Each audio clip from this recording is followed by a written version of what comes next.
important is Terry Rozier's feistiness to his game? I think it's a big part of who he is. I think he's a competitive guy. I think he's a tough guy, and he does a great job of, balancing that chip by playing with poise. And he's been unbelievable in this run doing that. Here, Brian. Hey, Brad. Any change to the starting five tonight? Yeah, we're considering it. We'll make that call right before the game. Brad, towards the end of the year, you started trusting Jason with a lot more ball handling responsibilities. How much of that was out of necessity at the time, and how much of that was out of kind of his maturation? And then how important could that be now that Shane's not going to be here for the next few? Yeah, I think it's really important. He is a guy that we utilize off the ball quite a bit, but has played more probably pick and roll and off different actions in the last few games than even before. And we need him to do that.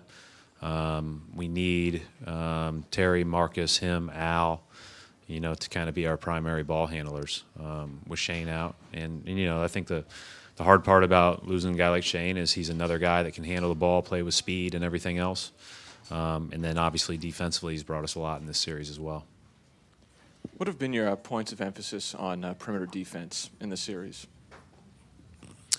Yeah, I think it's pretty obvious what we're trying to do with regard to trying to guard those shooters as hard as we can, trying to be as good as we can at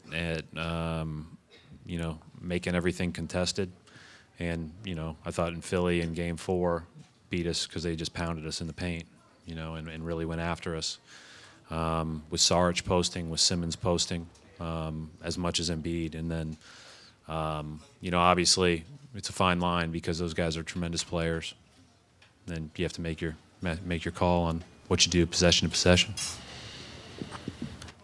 Brad, no better than to ask about a Coach of the Year vote in particular, but Evan and Isaiah both came out pretty forcefully supporting you today on Twitter. What does it mean to kind of have guys like that? That it's one thing if it's your current players, but to have former players really vouching for you. So first of all, I think you know me well enough that all that stuff is, it just doesn't. So, anyways, it means a lot more to me when I get a text message or you hear something nice said from a former player because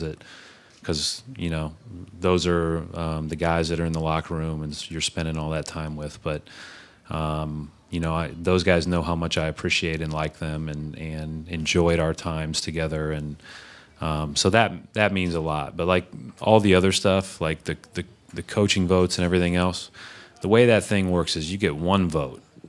And I'm telling you, I looked at the sheet, and there's no way that I would have voted for me over any of the other 29 people. And the guy that should have won got it. And those other guys that get votes, like, they're unbelievable. I'm stealing from those guys all the time. Like, it's so incredible to have an opportunity to be one of 30. And I think it's a lot more important to just focus on competing with your team rather than trying to compare yourself to others. Because I'm telling you, if it gets to be a comparison contest, I'm screwed.